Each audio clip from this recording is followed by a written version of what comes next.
صحوة كابوسية، سما بتتشقق وعالم بينهار في ثواني. خطة يوهابخا بتتحقق والطبقات التلاتة في طريقها للفناء الشامل. في نفس اللحظة يوريتشي بتتحول لوحش كامل بيمزق سكن بوحشية، وكيسكي بيرمي ورقته الرابحة الأخيرة. تفتكروا ايه اللي هيحصل لما التقنية دي تشتغل؟ هل الكارثة دي هتخلص على الكل ولا لسه في كابوس أكبر مستنينا؟ فجروا اللايك واشتركوا حالا.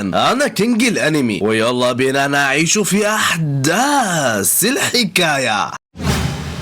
الحلقة بتبدأ بإتشيجو وهو بينزل بالسيف زي الصعقة في نص دماغ يوهابخا، بيفتكر ان كل حاجة انتهت، وفجأة يوهابخا بيفتح عينه. ده ما كانش واقع، ده كان كابوس شافه وهو نايم. صوت يوهابخا بيرن في المكان. الحلم الجميل احلى من الكابوس. انا شايف كل معاناتكم، شايف ولائكم يا بني المولود من الظلام. تعالى، ما حدش يقدر يوقفني. الوعد اللي وراء الظلام لسه ما اتحققش. ونرجع بقى لساحة المعركة. الدنيا ولع نار. اتشيدا بيصرخ، قوته بتتبدد بس هو نايم، ما عندوش قوة العالم الكامل دلوقتي. اتشيدا بيقول لاتشيجو يوهابخا في اعلى نقطة في المكان، اطلع لفوق يا كوروساكي. اتشيجو بيسأل بتردد وشك، هتفضل هنا؟ بيرد عليه لو معاك قوة يوهابخا ده سبب يخليني افضل هنا واخلص عليه. امشي بسرعة وما تخافش، دي مش كلماتي الاخيرة يعني. الفريق سابوه وجروا بسرعة البرق على الدرج، وهم طالعين بيبص للبنت اللي معاه. هو بيقول لها انت كويسه؟ بتقول له انا اطمنت شويه. بيستغرب، اطمنتي؟ بتوضح له ما كنتش متخيله ان اتشيدا راح الجنب التاني فعلا وكان شرير، بس لما سمعتها منه اطمنت. هو لسه اتشيدا بتاعنا. فجاه ايه ده؟ تماثيل ضخمه بتهجم بغشوميه، بيتفادوها ببراعه، بيضربوا ويردوا الهجوم. التماثيل بتضرب بقوه جباره بتكسر المكان، بيتفادوها بالعافيه والعرق نازل منهم. بس ساتو اتحبس هناك.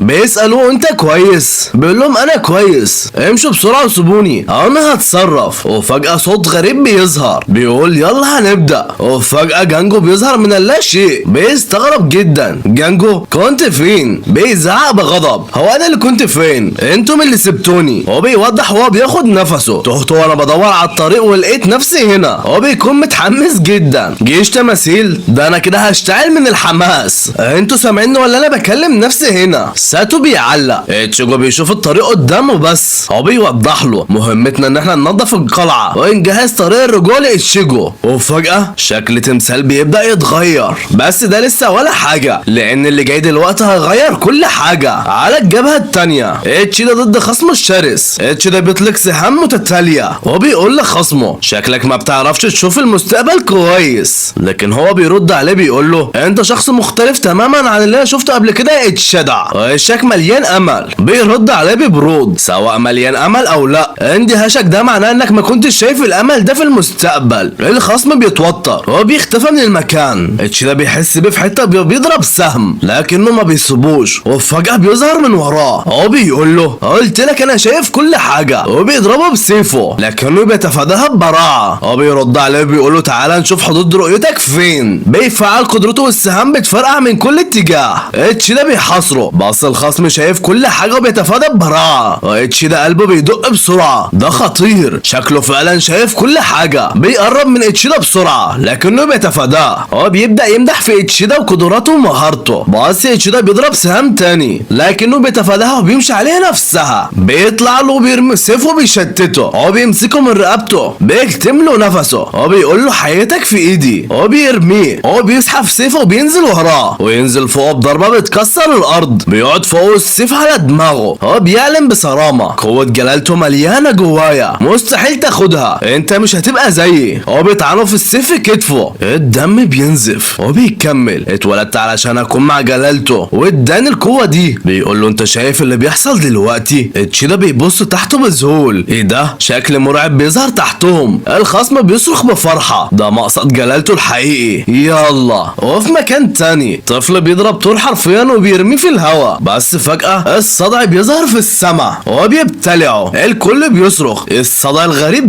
ده زي تشوه بالظبط. هو بيقول له هو انتوا ما صلحتوش الطاقة دي؟ يبقى المدينة في خطر. لا ده العالم كله في خطر. الخصم بيشرح لإتشيدا وهو فوقه كل حاجة ماشية حسب خطة جلالته من البداية. حرق الأرواح في العالم الحقيقي هز التوازن، وموت ياماماتو والفرقة الصفر زاد الاهتزاز، وملك الأرواح بقى جزء من قوة جلالته. والصدع ده هو مقدمة لفناء الطبقات الثلاثة. العالم هيفنى. إتشيدا بيسأل انتوا عايزين ايه بالظبط؟ بيرد عليه ويقول له احنا عايزين عالم جديد تماما، تدمير الطبقات الثلاثة وبناء مملكة للكوينشي بس. وفي المكان ده انت مش هتبقى موجود لان معاقبة الخاينين دي مسؤوليتي. بيقول له كده هو مثبت السيف على عينه. إتشيدا بيحاول يجمع قوته وبيهجم عليه بسهامه لكنه بيتفاداها وبيقوم وبيقول له بعد اللي انا سمعته مهمتي زادت. اول حاجة افني قوتك الكاملة، والتانية ادمر الصدع واحمي العالم. وفي اللحظة دي القلعة بتتكسر واجزاء بتتساقط من السماء. ما تفتكرش ان ده هيكون سهل لان المعركة التانية اشرس بكتير. اسكن بيبقى قاعد والقطع بتتساقط حواليه وبيقول في نفسه هو انا مش بموت ليه؟ حتى وانا ما بهربش انا قوتي بتزيد تدريجيا ولا المناعة هي اللي بتمنع الموت؟ بيسأل يوروتشي ايه رأيك؟ وبتكون في حالة يرسلها يا صديقي. بترد عليه اسف فكرتك بتكلم نفسك. كيسكي بيتضايق يعني ما سمعتيش يعني انا حاطط فيك هجين مناعة. يوروتشي بتقول له انا لسه عايشة بعد اللي انت عملته وده غريب. انت وزنت الوضع علشان ما تموتنيش صح؟ بيقول لها لا لو حد مكانك كان زمانه مات من زمان. ده انت وحش كاسر وبترمي عليا التهمة مفكرني مش عايز اقتلك؟ ده انا مش عارف. بس هي بتبص لزميلها اللي كان بيودع حرفيا وبتسأل نفسها بقوتي اقدر اعالجه؟ بس سكن بيظهر قدامها وبيقول لها بطلي عبث وبيعرفها لو ما قدرتيش ترد عليا من المسافة دي يبقى انت فعلا قربت من الموت واي حركة هتعمليها هسبقك فيها. وفي اللحظة ديت كيسكي بيظهر من وراها. ايوه معلش يا صديقي انا اتلخبطت بس انا بصورك الحلقة ديت وانا حرفيا بموت من التعب. المهم كيسكي بيظهر وراها بس هي بتديله شلوط بالطيارة. المهم ان هو بيخبطها كذا مرة ومش هتشوف دوت حفظا على مشاعرك يا صديقي. وفجأة بيختفي من قدامه. اسكن بينصدم ده حصل ازاي وهي قادرة تتحرك وبيبقى عارف ان كيسكي عمل حاجة. هو بيفتكر ان القوة الخمسة اختاروا بميزات إتشيجو الامكانيات، كينا باتشي القتال، إتشي بالحكمة، إيزن بقوته الروحية، وكيسكي بالحيل والوسائل. مهما خططنا بيخترق خطتنا. اللي بيطلع للناس دي دايما. وهي بقى بتسأل كيسكو وهم بيجروا انت حقنتني صح؟ انت حقنتني بايه بقى؟ بيبتسم وبيقول لها ده سر بس هي بتفهم. معزز مناعة عملته وانت بتسمع صح؟ انت كنت بتتجسس علينا. بيمدحها برافو سريعة البديهة. بيقول لها ده تأثيره سريع ومش هيقعد غير 5 دقايق بس هي ما بيفرقلهاش وبتكون فرحانة. بتقف وبتاخد وضعية القتال بس هو بيقول لها استني خلينا نعمل التحول اول. بترفض فورا. لا كيسكي بيقول لها انت رفضت كده على طول طب خلينا اشرح. بس هي بتقول له الشكل نصف المكتمل المقرف ده مش هعمله التاني. بيقول لها يا خسارة شكلي هعمله بالقوة. بس سكن بيضربهم لكنهم بيتفادوها. يوروتشي بتنزل عليه بغضب بس هو بيتفاداها. بيبداوا بلكمات سريعة بس سكن بيتفادى كل حركاتها وبيضربها ضربة قوية في بطنها. بتتألم وتنحني. بيقول لها مهما تعافيتي عمرك ما تقدري تكسبيني بالحالة دي. وهنا حصلت المفاجأة اللي محدش كان يتوقعها. كيسكي ماسك كتاب مكتوب عليه اول ما قلب الصفحة ديت هتتحولي. بيقلب الصفحة وطاقة جبارة بتطلع منها بتطير سكن في الهواء. ويوروتشي بتاخد شكل خطة مفترسة مرعبة. سكن بيتخض ايه الشكل ده؟ صوته بيترعش لكن كيسكي بيطلع ويفهمه ان ده تحول. وهو بيقول له انت بتتكلم ليه؟ استنى هي ما تعرفش تتكلم. وفي اللحظة دي يوروتشي بتطير في الهواء وبتصرخ. سكن بينصدم مستحيل. بمخالبها بتفرتكه وبتخترق الحيطان.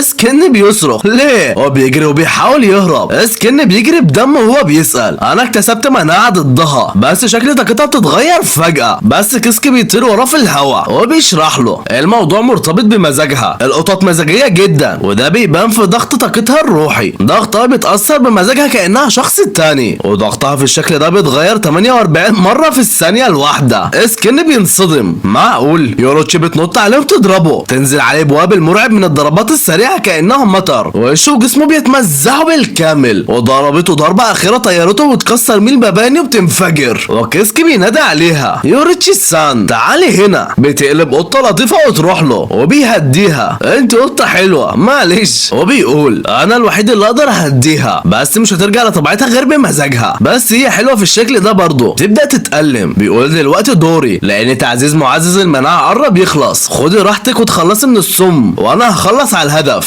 فجأة شيء ضخم مرعب بيظهر قدام كيسكي، بيكبر بسرعه وبيبتلع كل حاجه قدامه. كيسكي بيبص بضعف وذهول، هو بيكون ديت قدره سكين، اقوى هبه يقدر يعملها. كيسكي بيتصدم صدمه عمره، وسكين بيعلن اسم التقنيه بتاعته، بكليف هانجر. اسم مش لامع قوي صح؟ لحد هنا يا ابطال، وتقنية سكين المرعبة فتحت باب الجحيم على اصله. تفتكروا كيسكي هيقدر يخرج من الموقف ده سالم، ولا الكارثة دي هتقضي على الكل؟ اكتبوا لي توقعاتكم تحت في الكومنتات، وفجروا اللايك واشتركوا في القناة علشان ما تفوتوش الجحيم الجاي. انا كينج الانمي، استنوني في الملحمة الجاية. سلام.